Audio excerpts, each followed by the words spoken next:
Buah kenari, buah manggis. Selamat pagi guys.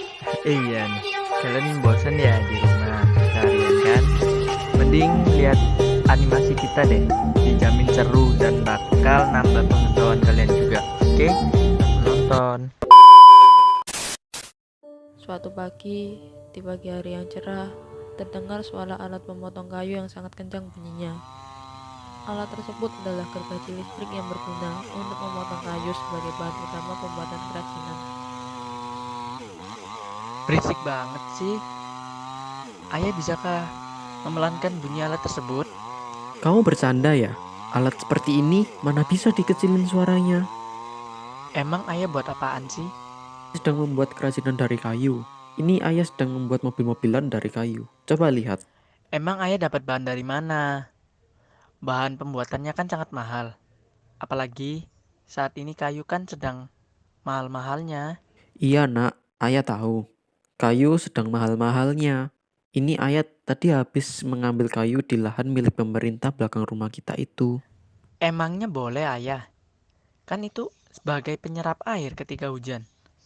Kalau ayah ambilkan kita bisa terkena banjir.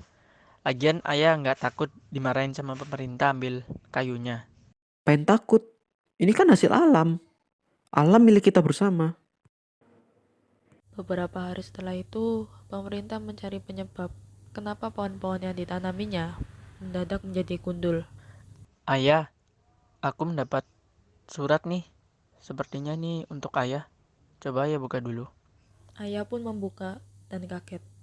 Ternyata, surat tersebut berisikan tentang denda yang harus dibayar oleh Ayah Chandra akibat dari mengambil pohon di hutan milik pemerintah. Dendanya pun tidak main-main. Ayah Chandra langsung terdiam dan tidak bisa berkata-kata lagi. Ayah, Chandra dapat surat lagi nih.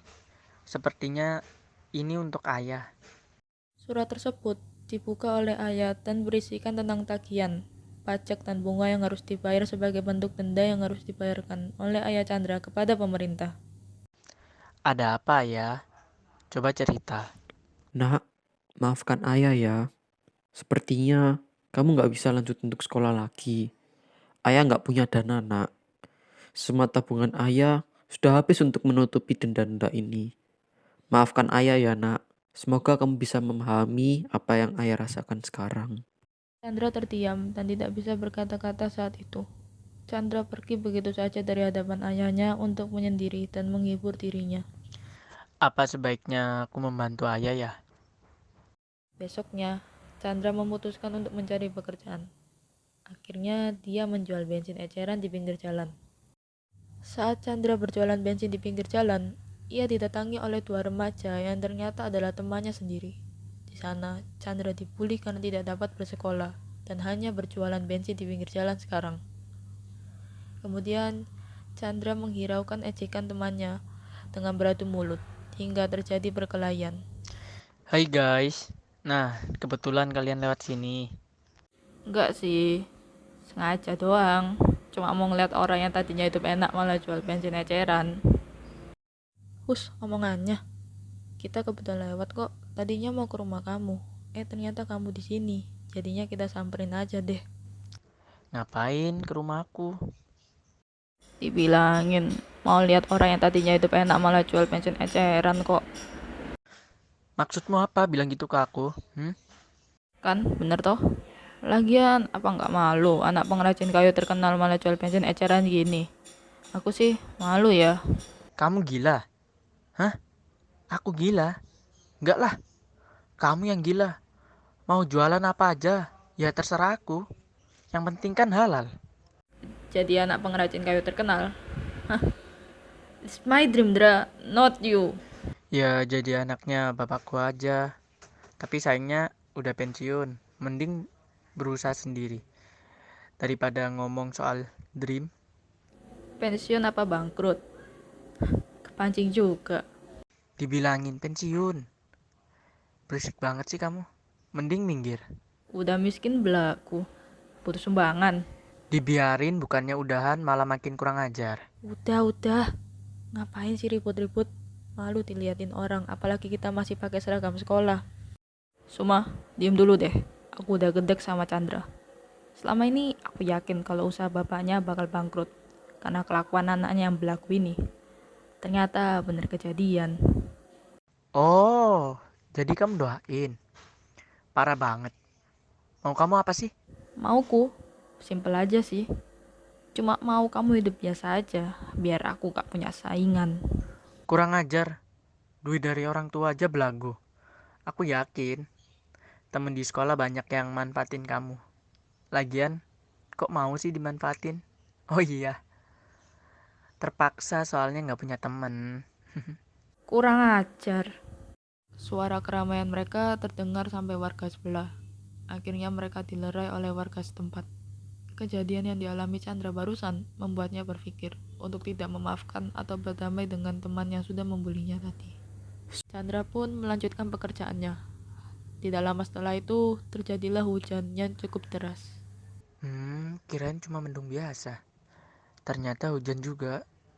Aku juga mikir gitu sih tadinya, tapi waktu aku lihat berita dari BMKG, katanya hari ini bakal hujan deras sih. Hah? Kok bisa ada hujan tiba-tiba? Aku jelasin singkat ya. Jadi, air yang ada di laut, sungai, atau semua air yang ada di bumi menguap karena panas matahari. Terus, uap air yang ada di langit berubah menjadi awan. Lama-kelamaan, awan yang ada di langit membesar dan keberatan. Nah, akhirnya turunlah hujan. Oh gitu, oke. Aku paham. Minggu pagi yang cerah. Saat Chandra menikmati hari liburnya di rumah, pikiran yang tidak pernah ia pikirkan tiba-tiba terlintas di benaknya. Kemudian, Chandra membeli biji tumbuhan mangga untuk ditanam di lahan dekat rumahnya yang gundul itu. Anggapannya melakukan negosiasi. Ketika Chandra menanam tanaman tersebut dengan kedua tangannya sendiri, banyak warga hanya melihat saja dan tidak membantu Chandra. Akhirnya selesai. Chandra berjalan kembali pulang ke rumah dan bersiap-siap untuk pergi ke gereja. Setibanya di gereja, ia langsung memuji dengan menyanyikan lagu, lalu berdoa. Dalam doa, Chandra memohon agar Tuhan menjadikan Chandra orang yang sukses, agar kelak dia bisa membanggakan orang tuanya itu. Setelah gereja, Chandra bergegas kembali pulang ke rumah sebelum hujan turun. Setiba di rumah, dia melihat surat yang dibungkus amplop putih berada di depan pintunya. Ternyata surat itu berisi panggilan dari pemerintah. Wah, Tuhan benar-benar mendengar doaku. Setelah membaca surat itu, Chandra membuka pintu rumahnya lagi dan pergi ke pemerintah sedekat untuk bertanya mengenai kebenaran surat tersebut. Setibanya Chandra di kantor pemerintah yang tidak begitu jauh dengan rumahnya, ia langsung disambut oleh kepala pemerintahnya. Chandra diberi penghargaan dan apresiasi karena ia telah menabur benih di lahan yang kosong dekat rumahnya itu. Terima kasih Chandra atas kesadarannya dalam mencintai lingkungan alam. Saya harap kebaikan Chandra bisa ditiru oleh masyarakat dalam mencintai lingkungannya. Terima kasih Pak atas penghargaannya. Saya tidak kepikiran hingga saya mendapat penghargaan ini. Keesokan harinya, Chandra mendapatkan panggilan dari seorang pekerja di perhutanan bagian kontraktor yang bernama Pak Doni. Chandra pun langsung menerima tawaran pekerjaan dari Pak Doni. 6 bulan berlalu. Chandra pun mampu memenuhi kebutuhan keluarganya lagi sekarang. Ia pun dapat dikatakan cukup sukses dalam bidang yang ia lakukan saat ini. Lagi bosen nih. Enaknya ngapain ya? Apa aku coba ajak teman-temanku buat kumpul bareng lagi ya? Hitung-hitung buat silaturahmi sih. Coba ah. Chandra pun mulai menghubungi dan menelpon teman-temannya yang dulu. Teman-temannya pun mau diajak untuk bertemu dan berkumpul bersama. Tetapi Chandra harus membuat proposal terlebih dahulu, karena tempat untuk dijadikan pertemuan dengan teman-temannya adalah di balai dekat rumah Chandra. Sekarang, Chandra bertemu dan berbincang-bincang dengan temannya. Chandra juga mencarikan beberapa temannya pekerjaan, hingga menjelaskan kekayaan alam dari hutan apa yang mampu dimanfaatkan untuk kehidupan sehari-hari dan dikelola dengan benar. Wih, bos dari pertambangan mana nih? Bukan bos. Jangan manggil gitulah. Oh iya, aku minta maaf ya soal masalah yang dulu. Gara-gara nggak bisa ngontrol emosi, jadi bikin pertemanan kita agak renggang gitu. Gak apa-apa. Toh, salah kita juga udah beli kamu. Maafin kita juga ya. Bener kata Suma. Maafin kita ya, Chan. Iya, nggak apa-apa. Oh ya, katanya kalian mau nyari pekerjaan. Yah, aku lagi bingung banget nih nyari loker buat mencukupi kehidupan sehari-hari sebagai anak kos. Betul banget. Kalau boleh tahu, pekerjaanmu apa sih, Chan? Pekerjaanku di hutan. Kalian tahu, kekayaan SDA di hutan itu ada banyak loh. Kegunaannya dari batang pohon, akar hingga daun-daunnya.